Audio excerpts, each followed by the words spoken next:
ইরানে ইসরায়েলি সামরিক আগ্রাসনে তেহরান সহ ইরানের বিভিন্ন শহরে ভয়ঙ্কর পরিস্থিতির মধ্যে আছেন বাংলাদেশিরা। দেশটিতে ২,০০০-এর বেশি বাংলাদেশি রয়েছেন, এর মধ্যে তেহরানে রয়েছেন প্রায় ৪০০। এসব বাংলাদেশিকে তেহরান থেকে সরিয়ে নিতে বাংলাদেশ দূতাবাসে কাজ করছে বলে জানিয়েছেন পররাষ্ট্র মন্ত্রণালয়ের ভারপ্রাপ্ত সচিব রুহুল আলম সিদ্দিকী। এছাড়া যুদ্ধ দীর্ঘস্থায়ী হলে অনেক প্রবাসী কাজ হারাতে পারেন বলে জানিয়েছে তিনি। আফজাল হোসেনের রিপোর্ট। ইরান ইসরায়েল যুদ্ধ পরিস্থিতি দিন দিন আরও তীব্র হচ্ছে। উভয় পক্ষই নতুন নতুন স্থাপনায় হামলা চালাচ্ছে। এতে মারাত্মক ঝুঁকিতে রয়েছেন ইরানে অবস্থানকারী বাংলাদেশিরা। ইরানে বাংলাদেশিদের পরিস্থিতি জানাতে পররাষ্ট্র মন্ত্রণালয়ে এক সংবাদ সম্মেলনের আয়োজন করা হয়। এ সময় ইরানে ২,০০০-এর বেশি বাংলাদেশি আছেন বলে জানান ভারপ্রাপ্ত পররাষ্ট্র সচিব। ইরানে বর্তমানে ২,০০০-এর বেশি সংখ্যক বাংলাদেশি আছেন। তেহরানে কিছু বাংলাদেশি আছে যারা এখন এই হামলার সবচেয়ে হামলায় ক্ষতিগ্রস্ত হওয়ার সম্ভাবনা আছে। তাদেরকে আর আমাদের দূতাবাসে যারা কাজ করছেন তাদের জন্যই আমরা এখন কাজ করছি, যাতে এরা নিরাপদে থাকতে পারে। ইসরায়েলের অব্যাহত হামলার কারণে পরিস্থিতি অবনতি হতে পারে এমন আশঙ্কায় ইরানে অবস্থানরত বাংলাদেশের নাগরিকদের নিরাপদ স্থানে সরে যেতে অনুরোধ জানিয়েছে সরকার। তাদেরকে তেহরান থেকে যতটুকু দূরত্বে গেলে নিরাপদে থাকতে পারবে তারা যেন ততটুকু দূরত্বে গিয়ে থাকে, অর্থাৎ নিরাপদ স্থানে সরে যাওয়া। এই যে যারা ওখানে প্রবাসী ছিলেন তারা তো কর্ম হারাবেনই, আর এই যুদ্ধ বন্ধ হলেও যুদ্ধ পরবর্তী যে অবস্থা তৈরি হবে সেই অবস্থায় তাদের সেখানে থাকাটা কতটুকু সম্ভব হবে সেটাও একটা বিশেষ বিবেচনার বিষয়। আটকে পড়া বাংলাদেশিদের সহায়তায় জরুরি পরিস্থিতিতে যোগাযোগের জন্য আলাদা ইমার্জেন্সি হটলাইন নাম্বার চালু করেছে পররাষ্ট্র মন্ত্রণালয় ও ইরানে নিযুক্ত বাংলাদেশ দূতাবাস। আফজাল হোসেন, মাই টিভি, ঢাকা। ইরান ইসরায়েলের মধ্যে চলমান যুদ্ধের বিষয়টি পর্যবেক্ষণ করছে অন্তর্বর্তী সরকার বলে মন্তব্য করেছেন অর্থ উপদেষ্টা ডক্টর সালেউদ্দিন আহমেদ। তিনি বলেছেন, যুদ্ধের কারণে বিশ্ববাজারে জ্বালানি তেলের দাম বাড়লেও দেশে তেলের দাম বাড়ানোর চিন্তা এখনই সরকারের নেই। সচিবালয়ে ক্রয় সংক্রান্ত উপদেষ্টা পরিষদের বৈঠক শেষে সাংবাদিকদের ব্রিফিংয়ে তিনি এসব কথা বলেন। ইরাকের যুদ্ধে আমরা একটা অবজার্ভ করছি, আমরা দেখছি ইমিডিয়েটলি কিছুটা বেড়েছে, বাট এখন আমাদের যেগুলো আমরা অলরেডি অর্ডার প্লেস করছি ওটা এফেক্ট করে না। আমরা অবজার্ভ করছি যে এই যে গ্যাস প্রাইস বা এলএনজি প্রাইস যদি বেড়ে যায় এটা উইল টেক কেয়ার অফ। আজকে যেটা দিলাম ওটা ওল্ড প্রাইসে ওরা কোট করেছে, ভাগ্য ভালো যে ওই প্রাইসে আমরা পাবো আপাতত। বাট আমরা অবজার্ভ করছি যদি যুদ্ধটা বেশি দিন চলে এটা এফেক্ট যদি হয় তখন আমাদের উপর একটু প্রেশার পড়বে। দর্শক, এবার চলে যাব অন্যান্য প্রসঙ্গে। অন্তর্বর্তী সরকারের গঠিত বিভিন্ন সংস্কার কমিশনের দেওয়া সুপারিশ চূড়ান্ত করতে রাজনৈতিক দলগুলোর সঙ্গে জাতীয় ঐক্যমত্য কমিশনের দ্বিতীয় পর্যায়ে মুলতবি আলোচনা শুরু হয়েছে। সকালে রাজধানীর ফরেন সার্ভিস একাডেমিতে রাজনৈতিক দলগুলোর সঙ্গে জাতীয় ঐক্যমত্য কমিশনের আলোচনা শুরু হয়। বৈঠকে সংবিধানের ৭০ অনুচ্ছেদ, স্থায়ী কমিটির সভাপতি মনোনয়ন, আইনসভায় নারী প্রতিনিধিত্ব, দ্বিকক্ষ বিশিষ্ট সংসদ ও প্রধান বিচারপতির নিয়োগ প্রক্রিয়া নিয়ে আলোচনা হয়। এর আগে সূচনা বক্তব্যে আলী রিয়াজ বলেন, কিছু বিষয়ে অনৈক্য থাকলেও জাতীয় স্বার্থে রাজনৈতিক দলগুলোকে ছাড় দিতে হবে। জুলাই মাসে জাতীয় সনদ দেয়া হবে বলেও জানান তিনি। বিএনপির স্থায়ী কমিটির সদস্য সালাউদ্দিন আহমেদের নেতৃত্বে দলটির ৩ সদস্যের প্রতিনিধি দল এবং এনসিপির 3 সদস্যের প্রতিনিধি দল সংলাপে যোগ দেয়। সংলাপে জামায়াতের কোনো প্রতিনিধি দল যোগ দেয়নি।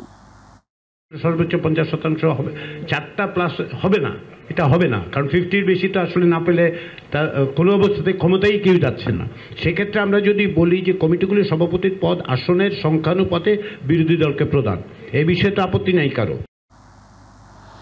গুলশানে বিএনপি চেয়ারপারসনের কার্যালয়ে মহাসচিব মির্জা ফখরুল ইসলাম আলমগীরের সঙ্গে বৈঠক করেছেন ব্রাজিল রাষ্ট্রদূত পাওলো ফার্নান্দো ডায়াস ফেরাস। সকাল 11টায় শুরু হয় বৈঠক। এতে বিএনপির পক্ষে মহাসচিব মির্জা ফখরুল ইসলাম আলমগীরের সাথে ছিলেন স্থায়ী কমিটির সদস্য আমির খসরু মাহমুদ চৌধুরী ও চেয়ারপারসনের পররাষ্ট্রনীতি বিষয়ক বিশেষ সহযোগী শামা ওবায়েদ। পরে আমির খসরু মাহমুদ চৌধুরী সাংবাদিকদের জানান, বৈঠকে বাংলাদেশ ব্রাজিল সম্পর্ক, বিনিয়োগ ও ব্যবসা বাণিজ্য নিয়ে আলোচনা হয়েছে। তিনি জানান, ফুটবল সহ বিভিন্ন খেলায় সহযোগী করতে আগ্রহী ব্রাজিল।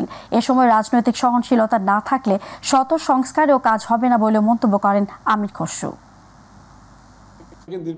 আগামী দিনের নির্বাচিত সরকার আসলে ব্রাজিলের সাথে কি কি কাজ করার সম্ভাবনা আছে এগুলো দীর্ঘ আলোচনা করেছে এবং এখানে বেশি গুরুত্ব পেয়েছে আমাদের কৃষি এবং আরেকটা ইন্টারেস্টিং আলোচনা হয়েছে আজকে, সেটা হচ্ছে স্পোর্টসে। আপনারা জানেন ব্রাজিল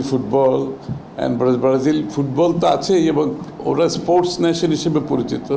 তো বাংলাদেশের সাথে আমাদের স্পোর্টসে সহযোগিতা কোথায় কোথায় করা যেতে পারে। জুলাই আগস্ট গণহত্যার বিচারের জন্য ট্রাইব্যুনাল 2-এ সদ্য নিয়োগ পাওয়া 3 বিচারককে সংবর্ধনার মাধ্যমে যাত্রা শুরু করেছে আন্তর্জাতিক অপরাধ ট্রাইব্যুনাল 2। সকালে বিচারকদের এই সংবর্ধনা দেন অ্যাটর্নি জেনারেল মোহাম্মদ আসাদুজ্জামান ও আন্তর্জাতিক অপরাধ ট্রাইব্যুনালের চিফ প্রসিকিউটর তাজুল ইসলাম। সংবর্ধনা শেষে অ্যাটর্নি জেনারেল বলেন, জুলাই আগস্টের বিচার প্রক্রিয়া আন্তর্জাতিক মানদণ্ডে হবে, এতে কোনো প্রশ্নবোধক চিহ্ন থাকবে না। এদিন জুলাই আগস্ট গণহত্যার মামলায় সাবেক প্রধানমন্ত্রী শেখ হাসিনা ও সাবেক স্বরাষ্ট্রমন্ত্রী আসাদুজ্জামান খান কামালকে আত্মসমর্পণের নির্দেশ দিয়ে বিজ্ঞপ্তি জারি করেছে আন্তর্জাতিক অপরাধ ট্রাইব্যুনাল। নয়তো তাদের অনুপস্থিতিতেই বিচার চলবে বলে উল্লেখ করা হয় বিজ্ঞপ্তিতে। প্রতিষ্ঠায় কোনো প্রশ্নবোধক চিহ্ন যাতে না থাকে, আন্তর্জাতিক মানদণ্ডে যাতে ন্যায় বিচারটা করা হয় সেটাও নিশ্চিত করা, এটা আমাদের কাছে ট্রাইব্যুনালের কাছে আপনাদের কাছে প্রত্যাশা। দ্বিতীয় ট্রাইব্যুনালের উদ্দেশ্য যেটা ছিল যে যেহেতু অনেকগুলো মামলা ইতিমধ্যে হয়ে গেছে এবং একটা ট্রাইব্যুনালে যখন ফুল সুইং ট্রায়াল শুরু হয়ে যাচ্ছে, সেই সময়ে একটা ট্রাইব্যুনালের পক্ষে এতগুলো মামলার নিষ্পত্তি করা কঠিন হবে, সেই বিবেচনায় দ্বিতীয় ট্রাইব্যুনাল করা হয়েছে এবং মামলাগুলো ভাগাভাগি করে দুটো ট্রাইব্যুনালে দেওয়া হবে যাতে একই সাথে অনেকগুলো মামলার বিচার প্রক্রিয়া এগিয়ে নেওয়া যায় এবং সেই প্রত্যাশা থেকেই আজকে এটার যাত্রা শুরু হয়ে গেল। সম্প্রতি দেশে করোনার নতুন ভ্যারিয়েন্টে আক্রান্ত হওয়ার ঘটনায় জনমনে তৈরি করেছে উদ্বেগ। আর তাই করোনা সংক্রমণ প্রতিরোধে জনসমাগম এড়িয়ে চলতে এরই মধ্যে মাস্ক পরিধান সহ 11 দফা নির্দেশনা দিয়েছে স্বাস্থ্য অধিদপ্তর।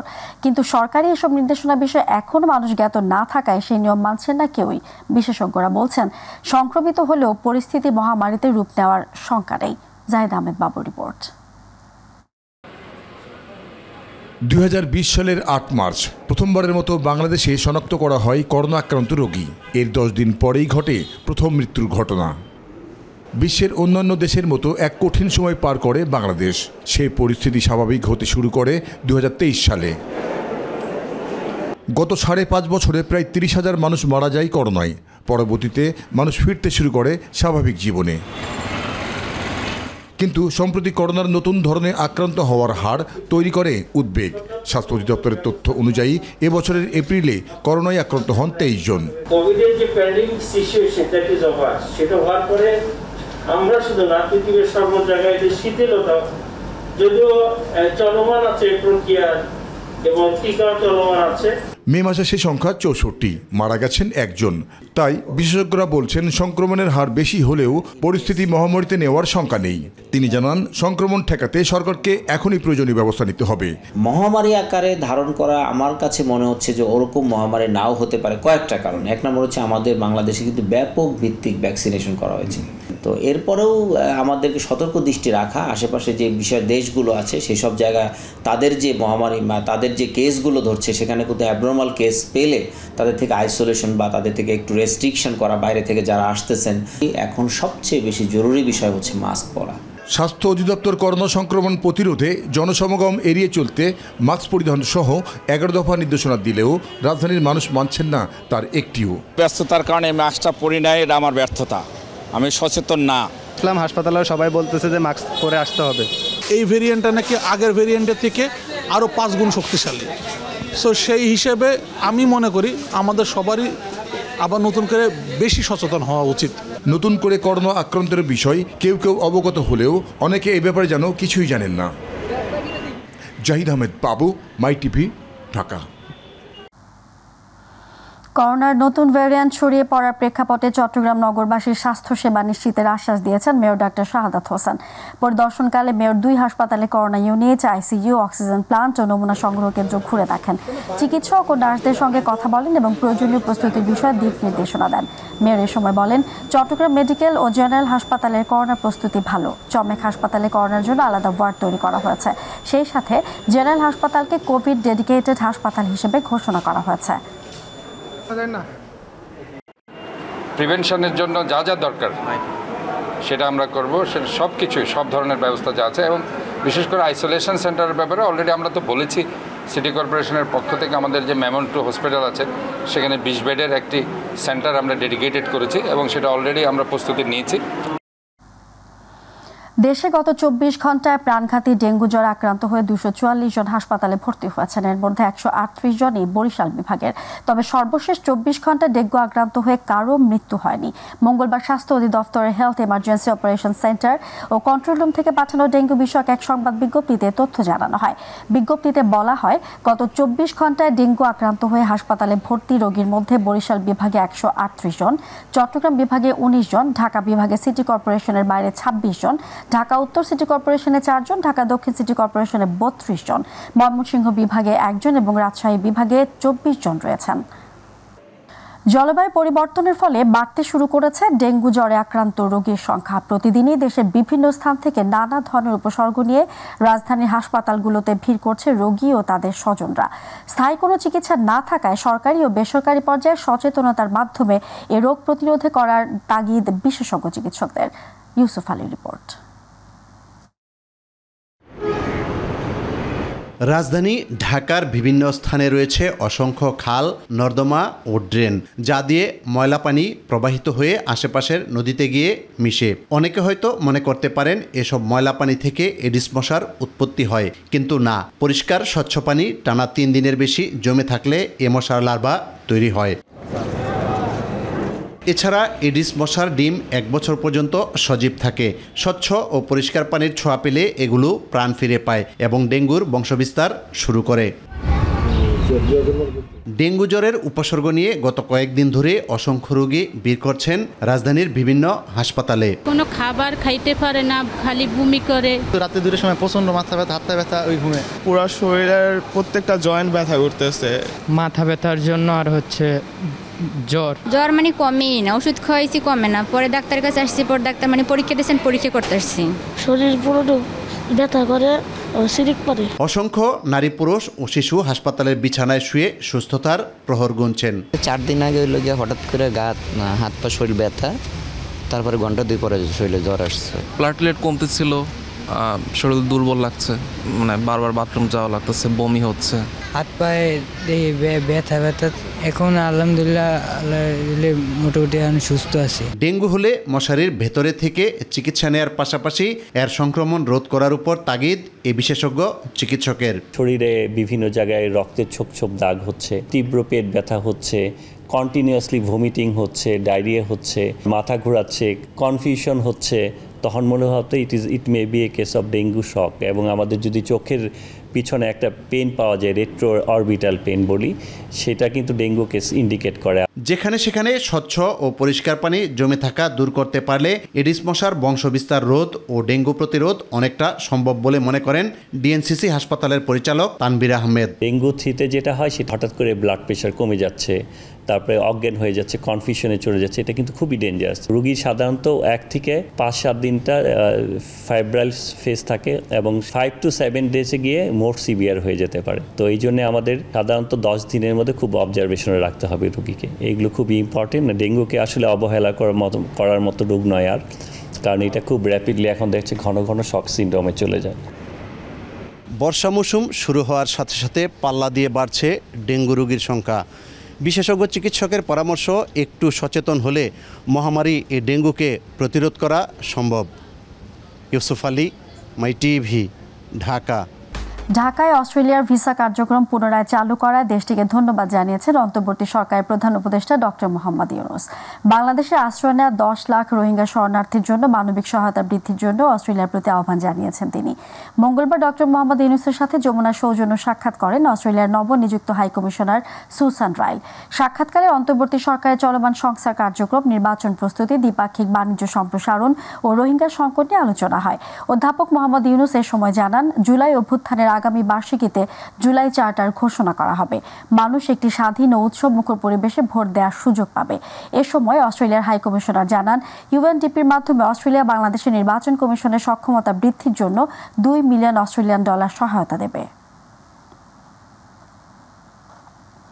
প্রতারণার মাধ্যমে শেয়ার বাজার থেকে 257 কোটি টাকা আত্মসাতের অভিযোগে বাংলাদেশ ক্রিকেট দলের সাবেক অধিনায়ক ও মাগুরা 1 আসনের সাবেক সংসদ সদস্য সাকিব আল হাসান সহ 15 জনের বিরুদ্ধে মামলা করেছে দুর্নীতি দমন কমিশন। দুপুরে দুদকের মহাপরিচালক মোহাম্মদ আক্তার হোসেনের তথ্য জানান। দুদকের সহকারী পরিচালক সাজ্জাদ হোসেন বাদী হয়ে সংস্থাটির সমন্বিত ঢাকা জেলা কার্যালয়ে মামলাটি দায়ের করেন। এ বিষয়ে মোহাম্মদ আক্তার হোসেন বলেন, 3টি কোম্পানির শেয়ারে সাকিব আল হাসান বিনিয়োগ করেছেন। বিনিয়োগ কার্যক্রমে মার্কেট ম্যানিপুলেট করা হয়েছে। মার্কেট ম্যানিপুলেশনের সঙ্গে সাকিব সহ আসামিরা জড়িত। আসামিদের বিরুদ্ধে শেয়ার বাজার কারসাজির মাধ্যমে 256,97,70,304 টাকা আত্মসাতের অভিযোগ আনা হয়েছে। সক্রিয় মৌসুমী বায়ুর কারণে উত্তর বঙ্গোপসাগর এলাকায় বজ্র মেঘ তৈরি হচ্ছে এবং বায়ুচাপের তারতম্যের আধিক্য বিরাজ করছে। এর প্রভাবে উত্তর বঙ্গোপসাগর, বাংলাদেশের উপকূলীয় এলাকা এবং সমুদ্র বন্দরগুলোর ওপর দিয়ে ভারী থেকে অতি ভারী বৃষ্টি সহ দমকা বা ঝোড়ো হাওয়া বয়ে যেতে পারে। এই অবস্থায় চট্টগ্রাম, কক্সবাজার, মোংলা ও পায়রা সমুদ্র বন্দরকে 3 নম্বর স্থানীয় সতর্ক সংকেত দেখাতে বলা হয়েছে।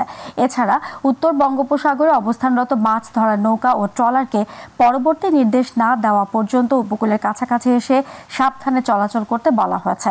আগামী 5 দিন দেশের বিভিন্ন অঞ্চলে বৃষ্টি অথবা বজ্রসহ বৃষ্টি হতে পারে বলেও জানিয়েছে আবহাওয়া অধিদপ্তর।